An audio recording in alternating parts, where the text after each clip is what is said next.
Welcome to Gaia's Love, a podcast of brief messages to help humanity bridge the gap to the new earth. My name is Vivienne Gerard. It is my delight to be a scribe for consciousness today, sharing the wisdom that flows through from Source. Here we go.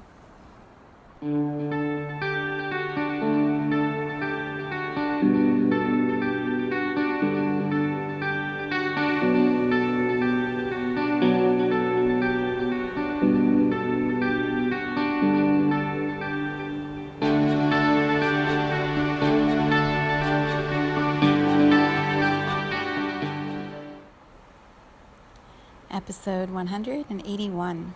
It is Wednesday here in Cincinnati, and it looks like it's about to rain. It's kind of been looking that way all morning, and there's that sense of anticipation or like just the knowing that something is shifting in the atmosphere. You know that feeling you get right before a storm is about to roll in? That's how it's been this whole morning, and I can feel that in my body also, just a shift or an awareness, that the atmosphere is a little bit different. I can always tell when something is going to happen with the weather because our dog will go and sit in his crate. He'll just hide in his little place of safety, and gates open. He's just sitting in there kind of looking around like he knows, his body can feel something is moving. So that's the weather update. When I was getting ready for the meditation and then the recording today for this podcast, I was listening to an Abraham recording, one of Esther Hicks' recordings, where people go to her shows, her webinars, and then, not webinars, her workshops, and then they record and share some of what they hear. There's so many of them. It's just amazing how many recordings there are, and what a gift for all of us to be able to learn and access what she's teaching. So this one today was about living up to your potential, and apparently the person who was in the hot seat, he had built some sort of big fire feature at his house, and the neighbors were unhappy because they thought it was wasteful, or I don't know all the details of what happened. But basically he had this enormous, beautiful thing that he had built, and he had it turned off because he didn't want to upset anyone. And so that came up in the conversation with Esther. And he was saying, I need to leave it off. And she said, well, why would you create something and then not enjoy the beauty of it? So you're going to sit inside and look at it every day and feel bad because it's not turned on. And if you try to make it into something else, you're going to feel worse because you'll always remember what it was supposed to be. And so a lot of what they were looking at was the potential, the dreams, and how we manifest them, but then perhaps we're afraid to actually receive them or accept them or share them with other people. We have this shame that we've got too much or things are too good, and so we need to pull back our energy a little bit. So as I was listening to that and laughing that, people are talking about a fire feature. It's such a physical human extravagance, and yet it's the topic of conversation about manifesting. So as I was thinking about all of that, I was thinking about when our earth first started, that fire didn't exist until man, perhaps there were natural fires that we weren't aware of, but for man to create fire, that was such an important and pivotal shift in the ways that humans could exist on this planet. Fire allowed us to extend our daytime so that we could see in the dark and have gatherings around the light even after the sun had set. Fire allowed us to have heat so we could live in different places and not just be in the warm locations. Fire allowed us to cook, to boil water, to create soaps. It's incredible, right? Fire eventually is what allowed us to have the engine, and the engine then created the whole Industrial Revolution, and fire created weapons for war, which then led to world wars. Fire has been it's funny to say this, fire was the fuel, but it really has been the fuel that has allowed humanity to evolve and continue evolving. And so when I was looking at the extremes of these two examples, here we have this very privileged person who lives, I am assuming she was in the United States for this conference or workshop. He pays money to go sit in a room and talk to Esther about the extravagance of a fire that is simply for pleasure. It doesn't serve any purpose other than to bring him pleasure.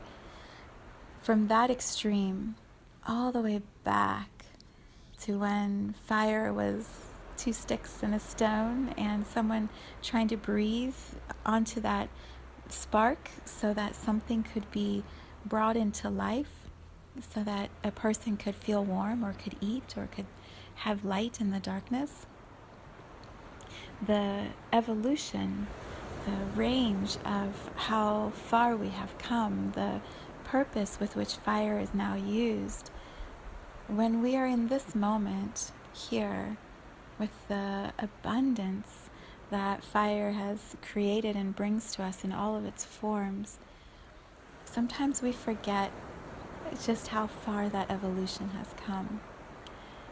And it's okay that we forget, as long as we still are grateful here in this moment for what we have. And that's really what Esther was saying to this person. She said, delight in it. Enjoy it. If you've created it for pleasure, allow yourself the pleasure of receiving that. Because if not, what was the point? What a waste, right? What a waste if you're not actually able to allow it all the way in. So as we also sit in this energy of Earth Day, that for me just seems to be becoming Earth Week. It's extravagant, and does it serve the earth to have a fire feature that is simply for pleasure? I believe a lot of us struggle with that. Is it serving the planet when we have a big house, or when we have a big carbon footprint, or when we have these things that we want, that we think that we need? Is that actually serving the earth? And there are a million answers, or 1 billion, 7 billion answers, depending on who you ask and what their feeling is about it. What I was feeling in my body as I was pondering that is it's so much about the appreciation and the presence and the ability to receive. To me, that's what's that's where the power sits. When we take for granted all the abundance and we neglect gratitude going back to our earth, the energy that we're sending out from us is one of entitlement or expectation, and a sense that it's owed to us in some way. And that energy is toxic for the earth and for humanity and for us individually, I believe. It doesn't serve for us to expect and be in our ownership. That's not even the right word. What would the word be? Disregard.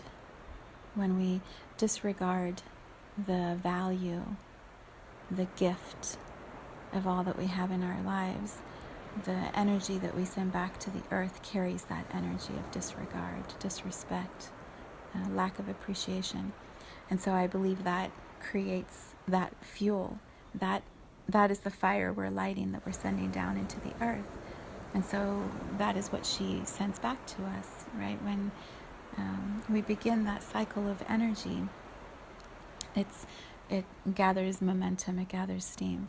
When we sit in, what Esther was saying to this man, when you sit in the moment of something incredible that you have created for pleasure, and you delight in the pleasure, and you offer the deepest of gratitude that you have been able to create and to receive what you are experiencing, that feeling, that pure receptivity, the allowing of the experience, it fills you with wonder and with pleasure, and then that is the energy we send back into our earth.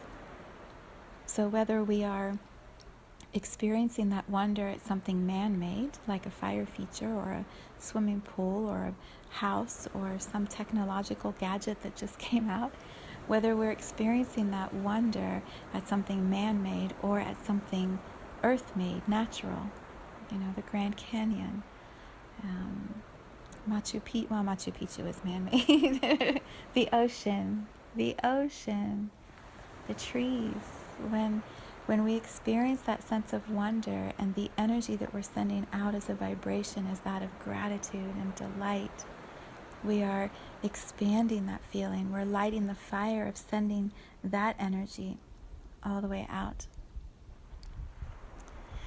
So I guess this is a continuation of yesterday's empowered choices, but the example of fire was just so present for me today.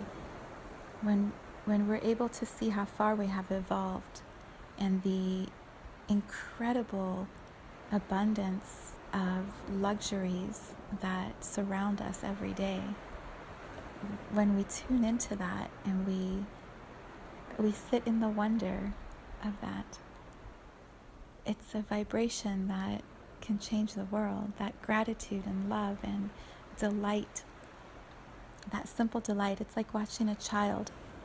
I remember as a little girl, we would have those sparklers at 4th of July. Well, not even a little girl, I guess. I was 11. It was when we first moved here, and I loved the sparklers. They just were these little sticks with fire dancing at the end of the stick, and they were magical. When we have that sense of innocent wonder, deep appreciation for whatever it is that we're experiencing in this evolution from the first sticks creating a spark of fire to some incredible fire feature, or the extravagance of fireworks. Think about that. Even the only reason we have fireworks is for pleasure, and hundreds of thousands of us gather at holidays to sit on the ground and delight in the pleasure of fireworks in the sky. Yes, it's the way we receive it, the energy we send out when we receive it. That's what is most important to our earth. Yeah. I'll put the link to that video in the comments in case you want to hear this sweet man talk about his fire feature. It's so good. Happy Wednesday.